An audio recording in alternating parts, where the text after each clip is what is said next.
Hello વિદ્યાર્થી મિત્રો, આજે પ્રકરણ 5 સમાંતર શ્રેણી અને ઉદાહરણ નંબર 8 ની આપણે ચર્ચા કરીશું. ઉદાહરણ નંબર 8 ની અંદર તમને એક શ્રેણી આપેલી છે 10, 7, 4 અને એનું અંતિમ પદ -62 છે. શાંત સમાંતર શ્રેણી છે. આ સમાંતર શ્રેણીના છેલ્લેથી 11મો પદ શોધવાનું કીધું છે આપણને. છેલ્લેથી 11મો પદ શોધવા માટે બે રીતો છે આપણી પાસે. ચોપડીમાં આપેલી છે એમાં પહેલી રીત છે, એમાં થોડીક ભૂલ પડવાને ચાન્સ છે. આપણે એની જગ્યાએ આ શ્રેણી એને ઉલટાવીને લખીશું તો વધારે સરળતાથી આ દાખલો ગણી લઈશું. તો સૌથી પહેલું આપેલ સમાંતર શ્રેણી છે એને ઉલટાવીને લખીએ. આપેલ સમાંતર શ્રેણીને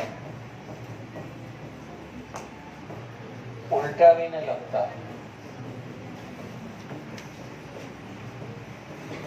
આપણી પાસે આવશે 10, 7, 4 -62. આ શ્રેણીને ઉલટાવીને લખીએ તો આપણી પાસે હવે આવશે -62, 4, 7, 10.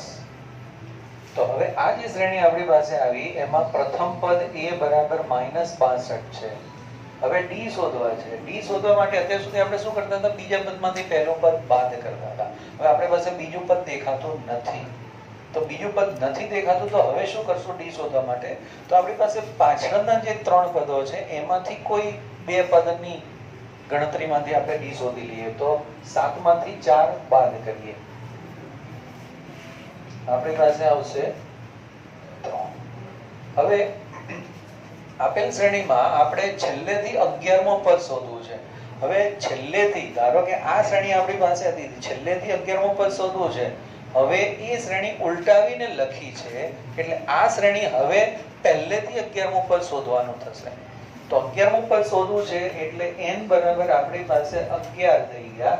અને શું શોધવા જઈ રહ્યા છે? a11. અને આ જે a11 છે એ મૂળ સમાંતર શ્રેણીનો છેલ્લેથી 11મો પદ થશે. હવે આપણી પાસે પ્રથમ પદ છે, d છે, n છે, ફક્ત a11 શોધવાના રહ્યા. એના માટે શું કરીશું? તો an સૂત્ર છે આપણી પાસે a+n-1 ગુણ્યા b. કિંમતો મૂકી દઈએ. a બરાબર આપણી પાસે છે -62 વત્તા n બરાબર આપણી પાસે છે 11.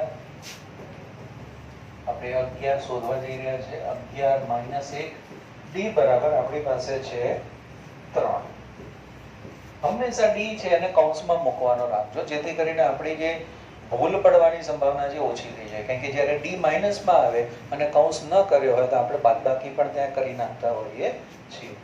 સાદુરૂપ આપીએ -62 વત્તા 11 માંથી 1 ગયા 10 અને ગુણ્યા 3.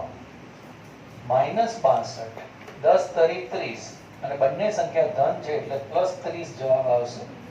62 માંથી 30 બંનેની નિશાની જુદી છે, બરાબર? તો બે નિશાની જુદી હોય ત્યારે આપણે એવું કરીએ છીએ કે મોટી સંખ્યામાંથી નાની સંખ્યા બાદ કરીએ છીએ, મોટાની નિશાની મૂકીએ છીએ. તો 62 માંથી 30 ગયા 32.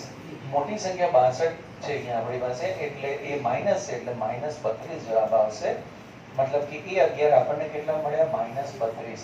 અને માટે આપેલ શ્રેણીનું